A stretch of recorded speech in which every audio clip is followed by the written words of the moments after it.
సంక్రాంతి శుభాకాంక్షలు. రాబోయే సంక్రాంతి పండగ సందర్భంలో ఈ కోడి పందాలు కానీ ఈ పేకాట్లు కానీ విలేజ్లలో ఆడిన యెడల చట్ట ప్రకారంగా చర్యలు తీసుకోబడను. ముఖ్యంగా మన తెలుగు వారికి ఈ సంక్రాంతి అనేది ముఖ్యమైన స్పెషల్ లాంటి పండగ.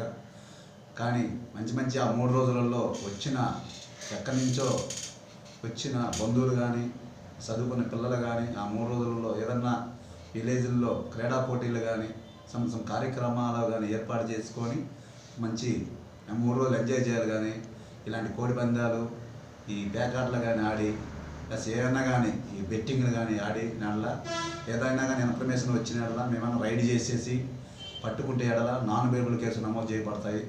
కావున దయచేసి అలాంటి జరగకుండా మన కొడవల ప్రజలందరూ పోలీసు వారికి సపోర్ట్గా ఉండాలని మనస్ఫూర్తిగా కోరుకుంటున్నాను. అందులో భాగంగా ఈ పండగ టైంలో ఈ ఓవర్ స్పీడింగ్ పోవటం, తాగి నడపటాలు బండ్లు, ఏ అర్ధరాత్రుల్లో కూడా ఈ గుమ్మికోడి ఏదైనా ఓపెన్ డ్రింకింగ్ కానీ తాగిన వల్ల స్పెషల్ టీంని ఏర్పాటు చేయడం జరిగింది. అన్ని విలేజ్లకి ఈ కానిస్టేబుల్స్ని పంపించడం జరుగుతుంది.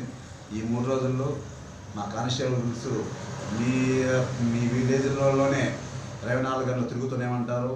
ఏ అయినా కానీ అసాంఘిక కార్యకలాపాలు కానీ జరిగిన యెడల వెంటనే నాకు ఇన్ఫర్మేషన్ ఇస్తారు. మేము వచ్చేసి వాళ్ళని తీసుకొని వచ్చేసి కేసులు నమోదు చేయబడతాయి.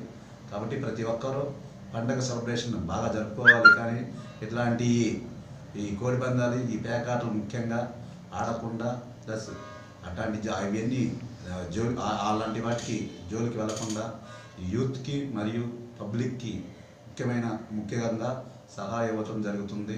అలాంటి కానీ చేసిన యెడల చాలా చట్ట ప్రకారంగా చర్యలు తీసుకోబడతాయి. Thank you.